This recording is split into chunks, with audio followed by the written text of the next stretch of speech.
Hello everyone, welcome back to my YouTube channel. আজকে আমরা বানাবো ডিমের কালিয়া। খুব টেস্টি ট্রাই করতে পারো তোমরা। ডিম আর আলু সেদ্ধ করে ভালো করে ছুলে নেব।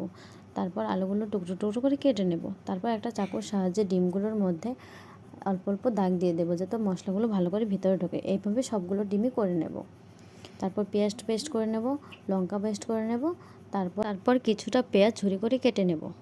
তারপরে একটা কড়াইয়ের মধ্যে তেল গরম করে সবগুলো ডিম হলুদ লবণ দিয়ে ভালো করে লাল লাল করে ভেজে নেব। লাল লাল করে ভাজা হয়ে গেলে সবগুলো ডিম তুলে নেব।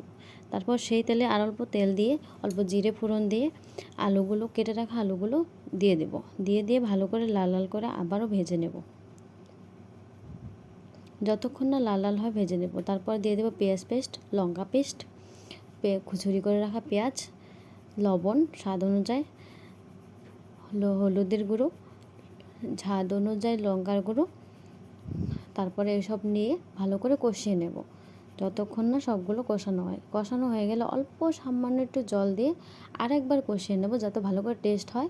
ততক্ষণ কষাবো যতক্ষণ না তেল ওঠে। তারপর অল্প জল দিয়ে মাখো মাখো অবস্থা রাখবো, এর জন্য আপনারা আপনাদের পরিমাণ মতো দিতে পারেন। দিয়ে তারপর জিরা গুঁড়ো অ্যাড করবো অল্প গরম হয়ে আসলে জলটা।